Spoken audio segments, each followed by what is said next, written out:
नमस्कार दोस्तों, इस वीडियो में आज हम लोग फिर से बात करेंगे निफ्टी 50 में हो रही ताज़ा गिरावट के बारे में।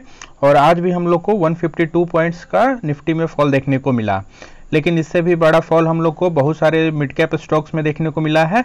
जैसे उसमें प्रमुख है आईईएक्स में बहुत बड़ा फॉल हम लोग को देखने को मिला। उसके बाद डिक्सन में भी हम लोग को बहुत अच्छा फॉल देखने को मिला है। और भी बहुत सारे शेयर्स आईआरसीटीसी, डीमार्ट, ये सब का हम लोग बात करेंगे। और हम लोग चार्ट पे चलकर भी देखेंगे कि क्यों इतना बड़ा फॉल आया है। अगर वीडियो के आप अंत तक बने रहिएगा तो कुछ सीख कर जाइएगा, नहीं तो इधर उधर घूमने से आपको कोई फायदा मिलने वाला नहीं है।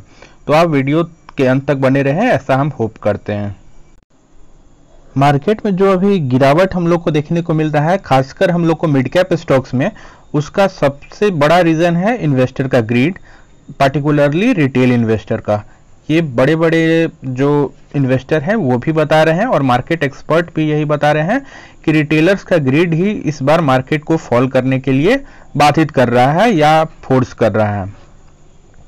क्योंकि हम लोग देख रहे हैं अंधाधुंध बाइंग चल रही है बहुत सारे स्टॉक्स में, जैसे आईआरसीटीसी, डीमार्ट, पॉलीकैब, ये सब स्टॉक्स में बहुत ज़्यादा रिटेल इन्वेस्टर रुचि दिखा रहे हैं और किसी भी प्राइस पे ये सबको बाई कर रहे हैं।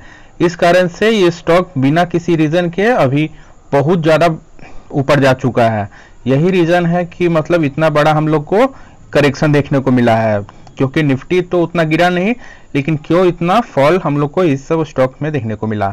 तो चलिए हम लोग ज़ीरोधा के अपने चार्टिंग प्लेटफॉर्म पे देखते हैं कि हम लोग का आगे क्या स्ट्रेटजी होना चाहिए। पहला स्टॉक हम लोग देखेंगे दोस्तों आईईएक्स। आईईएक्स एक बहुत ही अच्छा कंपनी है, डेट फ्री कंपनी है, जहां पे इलेक्ट्रिसिटी यूनिट ट्रेड होता है, एक एक्सचेंज की तरह काम करता है। बहुत सारे पावर कंपनीज यहां पे इलेक्ट्रिसिटी यूनिट्स को बाई और सेल करते हैं। तो एक सर्विस बेस्ड कंपनी है और बहुत ही शानदार रिटर्न दिया है पिछले साल में। तो हम लोग को ऐसे स्टॉक को अपने पोर्टफोलियो में ज़रूर रखना चाहिए। लेकिन क्या ये बेस्ट समय है? क्योंकि आज हम लोग को 6% का गिरावट देखने को मिला है। तो अभी हम ऐसा नहीं मानते हैं। तो पहले तो हम बता देते हैं कि क्या क्या हम लोग रखते हैं जिससे हम लोग एनालाइज चार्ट को करते हैं। एक 20 का मूविंग एवरेज जो कि आपको ब्लू लाइन शो कर रहा होगा, और एक 200 डेज का मूविंग एवरेज है जो कि आपको पिंक लाइन शो कर रहा होगा, और तीसरा है पिवट लाइंस या पिवट पॉइंट्स भी बोलते हैं, जो हॉरिजॉन्टल लाइंस है, आपको सपोर्ट या रेजिस्टेंस बताता है। अगर प्राइस अपवर्ड मूवमेंट करेगा तो प्राइस को रेजिस्टेंस देता है, अगर प्राइस डाउनवर्ड मूवमेंट करेगा तो प्राइस को हॉरिजॉन्टल लाइन सपोर्ट देता है। इतना तक क्लियर है। स्टडी सेक्शन में तीनों इंडिकेटर्स आप लोग लगा सकते हैं।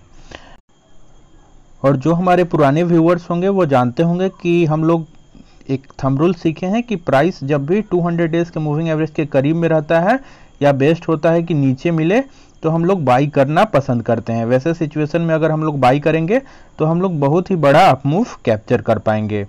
लेकिन पिछले कुछ समय से हम लोग देख रहे हैं कि आईईएक्स में बहुत ही ज़्यादा बुल रन चल रहा था और बहुत ही बड़ा मोमेंटम हम लोग को अपवर्ड्स देखने को मिला। थोड़ा सा करेक्शन हम लोग को 200 डेज के मूविंग एवरेज के बहुत ज़्यादा दूर हम लोग को देखने को मिलता है, और फिर से प्राइस टर्न लेकर के फिर से बहुत ज़्यादा ऊपर चला जाता है। तो वही हम बताते हैं, 200 डेज का लाइन यहाँ है, 20 का लाइन यहाँ है, प्राइस यहाँ था। इस रेजिस्टेंस ये पिवट से टकराया और तीनों के बीच में हम लोग देख रहे हैं दोस्तों प्राइस और 20 और 200 डेज के मूविंग एवरेज के बीच में गैप है। इसी को हम लोग बोलते हैं स्पेस कॉन्सेप्ट। मतलब स्पेस बहुत ज़्यादा हो चुका है और इसलिए अब बड़े इन्वेस्टर क्या करेंगे, यहाँ पे कुछ प्रॉफिट बुकिंग करेंगे। लेकिन रिटेल इन्वेस्टर तो बैठे रहते हैं, वो तो प्रॉफिट बुक करेंगे नहीं, तो वो अपना प्रॉफिट को भी लूज करेंगे और जो यहाँ पे बाई करेंगे वो भी फंसेंगे। तो हम लोग को ऐसा स्ट्रेटजी नहीं लगाना है। अगर 200 डेज के मूविंग एवरेज से प्राइस बहुत ही ज़्यादा दूर चला जाता है तो कुछ हम लोग प्रॉफिट भी बुक करेंगे। मान लीजिए 10 क्वांटिटीज़ है तो 3-4 क्वांटिटीज़ हम लोग प्रॉफिट बुक कर सकते हैं। आपके पास जितना क्वांटिटी है उसके अनुसार आप लोग देख सकते हैं। तो हम लोग यही स्ट्रेटजी फॉलो करते हैं।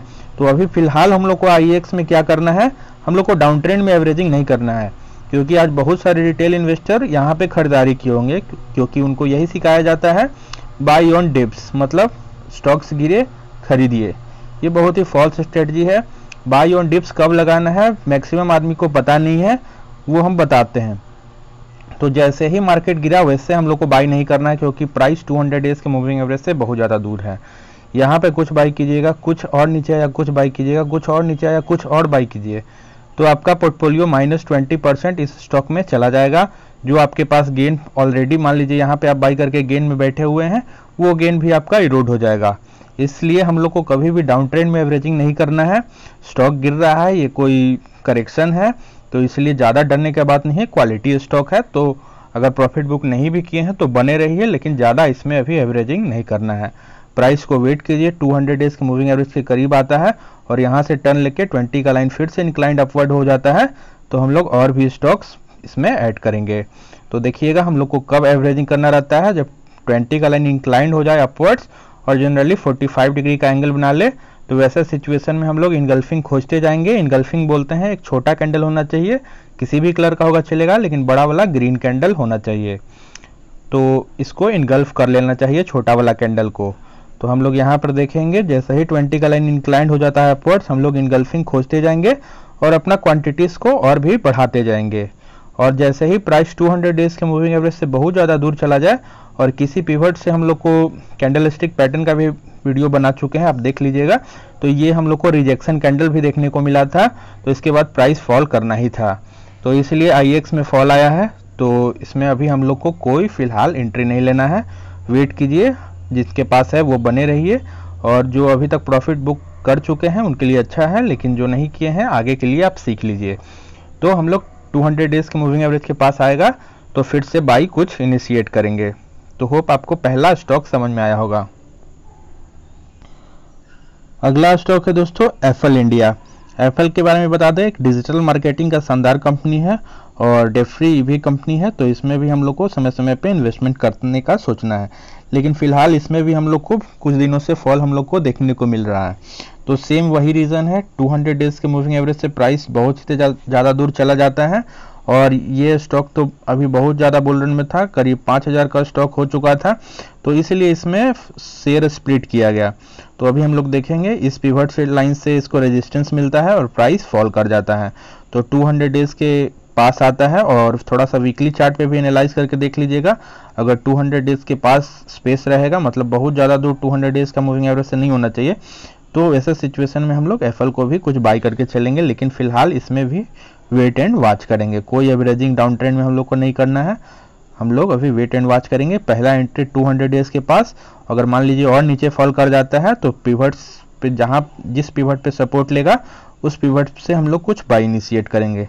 लेकिन कभी भी 200 डेज के मूविंग एवरेज से प्राइस अगर बहुत ज़्यादा दूर खरीदिएगा, मान लीजिए यहाँ पे कोई खरीदते, तो कितना निगेटिव उनका चला जाएगा यही आप अंदाज़ा लगाइए। तो कभी भी ये गलती नहीं कीजिए और किसी भी प्राइस पे आप बाई करके मत चलिए। तो एफएल भी अभी हम लोग को बाई नहीं करना है। अगला स्टॉक है दोस्तों डिक्सन टेक्नोलॉजीज। इलेक्ट्रॉनिक क्षेत्र की एक दिग्गज कंपनी है, डेट फ्री ये भी कंपनी है, तो इसमें भी हम लोग को इन्वेस्टमेंट का सोचना है। लेकिन फिलहाल हम लोग वही रीज़न, सेम रीज़न, अब तो चीज़ें रिपीट होने लगी है, लेकिन रिपीटेड चीज़ें ही आपको सिखाता है, हर बार माइंड में वही बात आएगा, तो आपका ये स्ट्रेटजी आपके दिमाग में बैठ जाएगा। तो हम लोग देख रहे हैं कि प्राइस 200 डेज के मूविंग एवरेज से बहुत ज़्यादा दूर था, करेक्शन किया, फिर से प्राइस यहाँ कंसोलिडेट किया, फिर से ऊपर चला गया। How easy it is. तो हम लोग क्या करेंगे, यहाँ पे बाई करना था और इतना दूर आ गया तो कुछ प्रॉफिट बुक करना था। तो आप सीखिएगा, समझिएगा चीज़ों के, तो आप लोग को फायदा होगा। तो यहाँ पे हम लोग देखेंगे कैंडल स्टिक पैटर्न भी हम बताए हैं वीडियो में, ये इन्वर्टेड हैमर हम लोग को देखने को मिल रहा है, ये कैंडल। तो इसके बाद तो स्टॉक और भी फॉल किया, एक बड़ा सा रेड कैंडल हम लोग को करीब 8% का हम लोग को गिरावट देखने को मिला।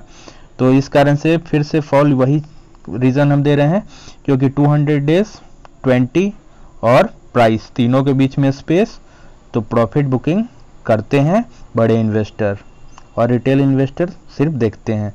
तो यही गलती आप लोग करते हैं। अगर आपके पास 2-3 क्वांटिटी भी है तो एक क्वांटिटी हटा दीजिए, अगर आपको अच्छा प्रॉफिट मिल रहा है, प्राइस 200 डेज के मूविंग एवरेज से बहुत ज़्यादा दूर चल रहा है। तो होप आप लोग को समझ में आ रहा होगा। तो फिलहाल डिक्सन में भी हम लोग को कोई एंट्री नहीं लेना है। अगर आपके पास पहले से स्टॉक है तो बने रहिए, लेकिन बाई इनिशिएट हम लोग को नहीं करना है, डाउन ट्रेंड में एवरेजिंग नहीं करना है। ये नहीं कि आज हम लोग बाई किए हैं क्योंकि आज बाई ऑन डिप्स है, इसको डिप्स नहीं बोलते हैं दोस्तों, इसको करेक्शन बोलते हैं। ये पहले आप समझ लीजिए बात को, करेक्शन और डिप में बहुत ही बड़ा अंतर है। डिप होता है कंप्लीट, उसका मतलब बनना चाहिए जो हम लोग देखते हैं वैली टाइप का। यहाँ पर आप देखिएगा, जैसे और पीछे चलते हैं, जैसे यहाँ पे देखिए, जैसे अप ट्रेंड आया और हम लोग को एक वैली टाइप का देखने को मिलता है, तो इसको हम लोग डिप बोलते हैं। डिप इसको नहीं बोलते हैं कि एक कैंडल अगर नीचे आ गया तो इसको हम लोग बाई ऑन डिप्स बोलेंगे। बहुत सारे को यूट्यूबर्स को भी ये पता नहीं है, तो वो गलत सलाह आप लोग को देते हैं और आप भी वही समझ लेते हैं। तो होप आप डिक्शन में भी अभी हम लोग को कोई एंट्री नहीं लेना है। अगला स्टॉक है दोस्तों IRCTC। IRCTC का कल परसों फिर हम लोग वीडियो बनाए थे और सेम रीजन वही दिए थे, क्योंकि IRCTC रिटेलर्स का फेवरेट स्टॉक है और इसमें रिटेलर्स अंधाधुंध बाइंग कर रहे थे। मतलब किसी भी प्राइस पे वो खरीदते जा रहे थे, प्राइस बहुत ही ज़्यादा अप जा रहा था। म्यूचुअल फंड ने भी स्टेक घटाया, लेकिन रिटेलर्स बैठे रह गए।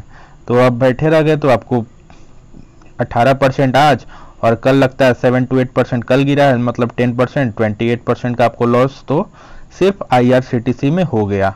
तो अगर इस स्ट्रेटेजी से आप वर्क कीजिएगा तो बड़ा प्रॉफिट गेन नहीं कर पाइएगा। तो इसीलिए हम लोग को 200 डेज से मूविंग एवरेज और 20 के मूविंग एवरेज से प्राइस बहुत ही ज़्यादा दूर चला जाए तो कुछ प्रॉफिट बुक करना चाहिए, और फिर से 200 डेज के पास आता है तो हम लोग को बाई करना चाहिए। यही मेथड आप लोग फॉलो कीजिए दोस्तों, तो आप लोग कभी भी ट्रैप नहीं होइएगा। आप लोग बहुत दिनों तक एक स्टॉक में फंसे नहीं रहिएगा। देखिए 200 डेज के मूविंग एवरेज से प्राइस बहुत दूर जाता है, करेक्शन, ये हमेशा ये चीज़ें रिपीट होती है। ऐसा नहीं है कि मतलब सिर्फ हम एक चार्ट पे आपको बताकर दिखा देते हैं और हम चले जाएं, ऐसा नहीं है। आप मल्टीपल चार्ट पे आप लोग जाके एनालाइज कर सकते हैं, इवन निफ्टी 50 के भी चार्ट पे आप लोग जाके देख सकते हैं। तो IRCTC में भी सेम रीज़न है, कोई दूसरा रीज़न नहीं है। बहुत ज़्यादा बाइंग आया, इसके कारण प्राइस बहुत ही अप चला गया और 20 और 200 डेज के बीच में स्पेस हो गया, बहुत ज़्यादा स्पेस हो गया, इस कारण से प्राइस फॉल किया। तो IRCTC में मेरा स्ट्रेटजी है अभी कोई बाई इनिशिएट नहीं करना है। बहुत सारे मित्र हमारे डाउन ट्रेंड में एवरेजिंग करेंगे, लेकिन आप जो हमारे वीडियो पूरा देखेंगे वो कम से कम IRCTC को अभी बाई नहीं करना है, वॉच लिस्ट में रखिए। जैसे ही 200 डेज के मूविंग एवरेज पे प्राइस आता है तो पहला बाई कीजिए। अगर और भी प्राइस फॉल करता है तो पिवट्स का वेट कीजिए, अगर एक दो पिवट पे सपोर्ट लेता है नीचे तो हम लोग और भी एवरेजिंग करेंगे, लेकिन हम लोग फिलहाल कोई डाउन ट्रेंड में एवरेजिंग नहीं करेंगे। तो IRCTC हमारे अभी बाइंग रडार में नहीं है। अगला स्टॉक है दोस्तों डीमार्ट राधा किशन दमानी का एक फ्लैगशिप कंपनी है जो कि सुपर चेन का बिजनेस करता है, रिटेल बिजनेस करता है। बहुत ही डेट फ्री कंपनी है और बहुत ही ग्रोथ है इसमें, तो इसमें तो इन्वेस्टमेंट बनता है, लेकिन अभी इसमें कोई फिलहाल, हम कल परसों भी इसका वीडियो बनाए थे, जो देखे होंगे उनको पता होगा। यहाँ पे ही हम बोल रहे थे कि अब प्राइस और नीचे गिरने वाला है, क्योंकि प्राइस 200 डेज और 20 के लाइन से बहुत ही ज़्यादा दूर चल रहा है। तो इसमें आप सचेत हो जाइए, अगर है तो इस पिवट पे कुछ प्रॉफिट बुक कर सकते हैं। तो प्रॉफिट जो बुक किए होंगे उनको फ़ायदा मिला होगा। तो डीमार्ट में भी फिलहाल हम लोग को कोई बाई इनिशिएट नहीं करना है, इसमें भी वेट एंड वॉच है, और 200 डेज के मूविंग एवरेज के करीब प्राइस आता है तो बाई करेंगे, नहीं तो छोड़ दीजिए, वेट कीजिए। कुछ कंसोलिडेट भी प्राइस करेगा तो बाई अभी नहीं करना है। हम लोग को स्ट्रेटजी पे फिक्स रहना है दोस्तों कि जब प्राइस 200 डेज के पास करीब आएगा और वहां से टर्न लेकर 20 का लाइन ऊपर जाएगा तब हम बाई करेंगे, नहीं तो कोई बाई नहीं करेंगे। और एक और इम्पॉर्टेंट बात बताना चाहते हैं दोस्तों कि कभी भी आप कंप्लीटली इन्वेस्टेड नहीं रहिए, कभी भी कंप्लीटली हम लोग को इन्वेस्ट नहीं करना है, इसका मतलब ही बताते हैं। और कभी भी हम लोग को कंप्लीटली एग्जिट भी नहीं करना है। ये दोनों टर्म बहुत ही इंपॉर्टेंट है, क्योंकि कंप्लीटली आप इन्वेस्ट कर दीजिएगा और आपके पास कैश नहीं रहेगा तो जब मौका आएगा तो आप एंट्री नहीं ले पाइएगा। जैसे 200 डेज के मूविंग एवरेज के पास प्राइस आता है, वैसे सिचुएशन में बाई करने के लिए आपको कैश होना चाहिए। इसलिए कभी भी कंप्लीटली इन्वेस्टेड हम लोग को नहीं होना है, कुछ कैश होल्ड करना है। और कभी भी कंप्लीटली किसी स्टॉक में जो आपका पोर्टफोलियो स्टॉक है, कभी भी कंप्लीटली एग्जिट नहीं करना है, कंप्लीटली प्रॉफिट बुक नहीं करना है, कुछ स्टेक कम करना है जैसे बड़े इन्वेस्टर करते हैं। बहुत ही जब स्टॉक का परफॉर्मेंस खराब होता है तो बड़े इन्वेस्टर उससे एग्जिट करते हैं, और ऐसा वो कभी नहीं करते हैं कि उनका जो टॉप का मोस्ट स्टॉक है उससे कंप्लीटली एग्जिट कर गए। तो प्रॉफिट बुक करना है, लेकिन स्मॉल क्वांटिटीज में करना है। तो होप ये बात आप समझ चुके होंगे। तो डीमार्ट में भी फिलहाल अभी कोई एंट्री नहीं लेना है। अब आखिरी स्टॉक है दोस्तों एस्ट्रल पॉलीटेक, मतलब एस्ट्रल का पाइप आता है और इंफ्रास्ट्रक्चर सेगमेंट का कंपनी है, मतलब बिल्डिंग मटेरियल्स का इसका मेन प्रोडक्ट्स होता है। तो बहुत ही क्वालिटी शेयर है, इसमें भी हम लोग को एंट्री लेना है। जो एंट्री ले चुके होंगे उनके लिए फिलहाल अभी कोई एंट्री नहीं है, क्योंकि हम लोग यहाँ पे देख रहे हैं, क्योंकि यहाँ पे हम लोग को डबल टॉप भी देखने को मिला है और प्राइस 200 डेज के मूविंग एवरेज और 20 के मूविंग एवरेज से बहुत ज़्यादा दूर चल रहा है। सेम सिचुएशन इसमें भी है, डबल टॉप है, डबल टॉप हम लोग को बताता है एक एम पैटर्न जैसा है और प्राइस अभी और भी नीचे फॉल कर सकता है। तो जिनके पास है वो होल्ड करे। प्रॉफिट बुक अगर किए होंगे इस पिवट पे तो आपके लिए बेस्ट अपॉर्चुनिटी था इस पिवट पे प्रॉफिट कुछ बुक करना। अगर नहीं किए हैं तो अब बने रहिए और ज़्यादा डाउन ट्रेंड में एवरेजिंग नहीं कीजिए, वेट कीजिए 200 डेज के मूविंग एवरेज पे आता है तो हम लोग और भी इसमें एंट्री लेंगे। तो एस्ट्रल भी हम लोग के अभी बाई जोन से बाहर है, अभी बाई हम लोग को नहीं करना है। तो जब मौका मिले तभी बाई कीजिए, यही बेस्ट रहता है। कभी भी फोर्सफुली बाई कीजिएगा, ज़बरदस्ती बाई कीजिएगा तो आप फंसिएगा। तो ये काम हम लोग को नहीं करना है, कम से कम हमारे व्यूअर्स को तो नहीं करना है। एस्ट्रल पॉलीटेक में भी हम लोग को कोई अभी फिलहाल एंट्री नहीं लेना है। अगर वीडियो आपको दोस्तों अच्छा लग रहा है, आप इससे बेनिफिट हो रहे हैं तो वीडियो को लाइक कीजिएगा, चैनल को सब्सक्राइब कीजिए और अपने दोस्तों में भी शेयर कीजिए ताकि वो भी चीज़ों को सीख पाएँ। तो चलिए, थैंक यू।